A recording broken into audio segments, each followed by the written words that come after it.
हरियाणा में अब की बार जो स्थिति नज़र आ रही थी, परिणाम उससे उलट आए हैं। तो हरियाणा में 3 लोकसभा सीट ऐसी थी जहां पर उम्मीदवार ने क्लीन स्वीप किया है। परिणाम वैसे नहीं होंगे जैसे कि सोचे जा रहे हैं। कांग्रेस कहीं ना कहीं अब आने वाले विधानसभा जो चुनाव है उसमें पूरा मुकाबला कहीं ना कहीं परविंदर वो बीजेपी को देता हुआ नजर आ रहा है। क्या हम ये मान सकते हैं कि बीजेपी की हार की बड़ी वजह मनोहर लाल खट्टर थे? तो जातीय समीकरण के तौर पर हरियाणा में अब की बार उल्टा हुआ है। ये सिर्फ चेहरे के आधार पर, ये काम के आधार पर जो है वो वोट गया है। नमस्कार, मैं हूं परविंदर। तो आज हम बातचीत करेंगे लोकसभा चुनाव को लेकर, क्योंकि लोकसभा के चुनाव खत्म हो चुके हैं, लेकिन उसके जो परिणाम सामने आए हैं उसको लेकर हर कोई चर्चा कर रहा है। क्या इन चुनाव का हरियाणा विधानसभा चुनाव पर कोई फर्क पड़ेगा? क्या जो सीटें अब 5 सीटें भारतीय जनता पार्टी, 5 सीटें कांग्रेस पार्टी ने जीती है, तो क्या विधानसभा चुनाव में कौन सी पार्टी जो है आगे रहने वाली है? तो इन तमाम विषयों को लेकर हमारे साथ बातचीत करने के लिए वरिष्ठ पत्रकार एवं राजनीतिक विश्लेषज्ञ नीरज शर्मा हमारे साथ मौजूद हैं। नीरज जी, सबसे पहले आपका स्वागत है। धन्यवाद। नीरज, जिस तरीके से 5 सीटें भारतीय जनता पार्टी ने जीती और 5 सीटें कांग्रेस पार्टी ने जीती हैं, तो आपको क्या लगता है कि किसको बढ़त है?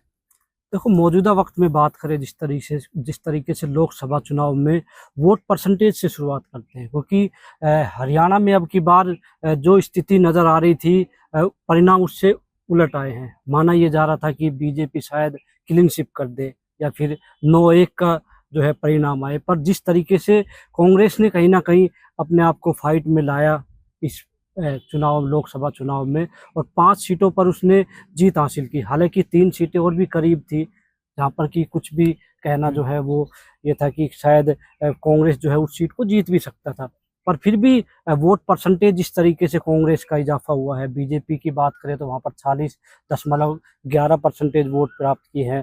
कांग्रेस की बात करें तो अपने दम पर 43 से ज़्यादा उसको वोट परसेंटेज मिला है। आम आदमी पार्टी का भी जो है कुरुक्षेत्र में जो गठबंधन का जो उम्मीदवार था, हालांकि अब तो वो गठबंधन टूट चुका है, वहाँ पर भी उनको भी मिलाकर बात करें तो कहीं ना कहीं 47 के आसपास गठबंधन को वोट परसेंटेज मिला, जहाँ पर कांग्रेस को 43 मिला।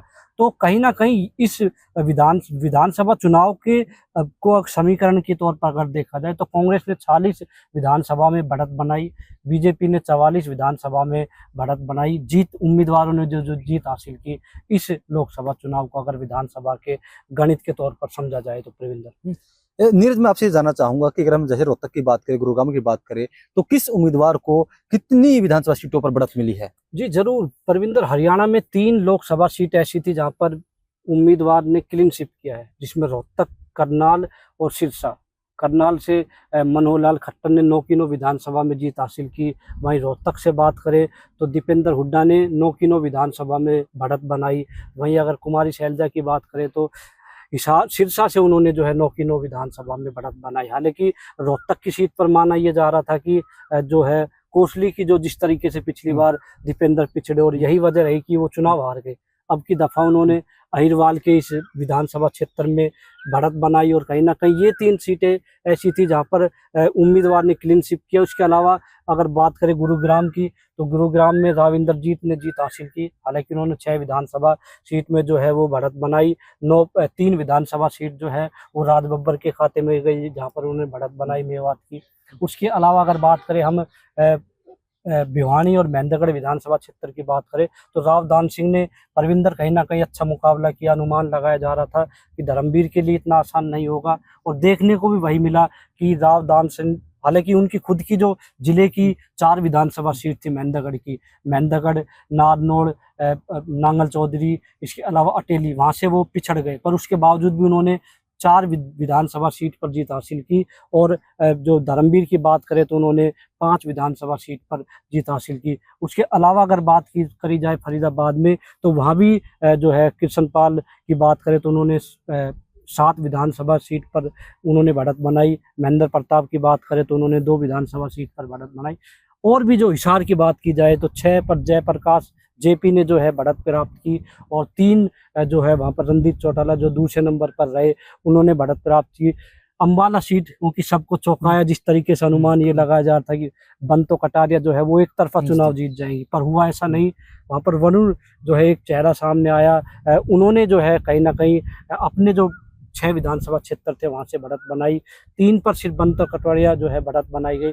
सोनीपत काफी फाइट मुकाबला देखा गया, किस तरीके से सत्तर ब्रह्मचारी ने हरिद्वार से आकर चुनाव लड़ा और जीते वो। हालांकि वो उनकी अगर सीटों के तौर पर, विधानसभा के तौर पर देखा जाए तो वो सिर्फ 4 विधानसभा क्षेत्र में बढ़त बना पाए। हालांकि मोहनलाल बडोली ने 5 विधानसभा क्षेत्र में बढ़त बनाई, उसके बावजूद अपने विधानसभा क्षेत्र से भी हारे, पर फिर भी वो लोकसभा का चुनाव जो है वो सोनीपत से जीत गए।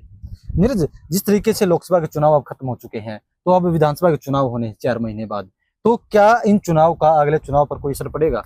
जी जरूर, क्योंकि ये माना जा रहा था हरियाणा में कि शायद परिणाम, जिस तरीके से मैंने पहले कहा कि परिणाम वैसे नहीं होंगे जैसे कि सोचे जा रहे हैं, और जो आज की जो सिचुएशन है वहाँ पर ऐसा तो साफ नजर आ रहा है कि बीजेपी के साथ कांग्रेस कहीं ना कहीं मुकाबले में है। जो भी वोट परसेंटेज का अगर गणित हम ले या फिर 3% का लगभग अंतर है दोनों में, 3% का अंतर है, वो भी कुरुक्षेत्र की जो लोकसभा जो सीट थी वहाँ पर कांग्रेस गठबंधन के साथ उतरा था, वही एक अंतर था। और अगर विधानसभा चुनाव में देखा जाए तो बहुत ही चंद महीने अब बचे हैं। हालांकि बीजेपी के लिए प्लस माइनस क्या होता है, कांग्रेस के लिए प्लस माइनस क्या होता है, पर इतना जरूर है कि कांग्रेस कहीं ना कहीं अब आने वाले विधानसभा जो चुनाव है उसमें पूरा मुकाबला कहीं ना कहीं परविंदर वो बीजेपी को देता हुआ नजर आ सकता है। क्या हम ये मान सकते हैं कि बीजेपी की हार की बड़ी वजह मनोहर लाल खट्टर थे, क्योंकि जो नीतियां थी?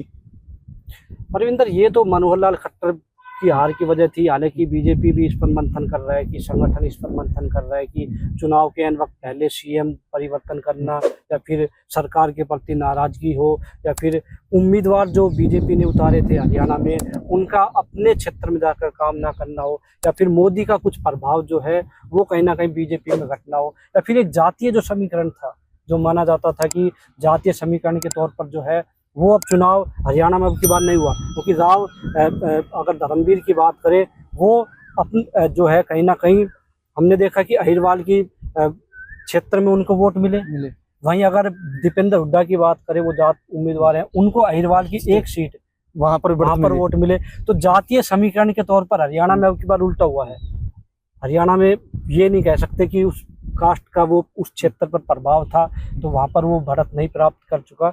ये देखा गया है कि इन लोकसभा चुनाव में मतदाता ने अपनी जो है विवेक से, या फिर उनको क्या अच्छा लगता है, ये सिर्फ चेहरे के आधार पर, ये काम के आधार पर जो है वो वोट गया है। तो सुना आपने, कहीं ना कहीं इतना जरूर तय है कि जो 5-5 का जो इस बार मुकाबला हुआ है, अगर इस मुकाबले को देखेंगे तो जब विधानसभा के चुनाव होंगे तो इस बार का विधानसभा का चुनाव काफी कड़ा मुकाबला होने जा रहा है।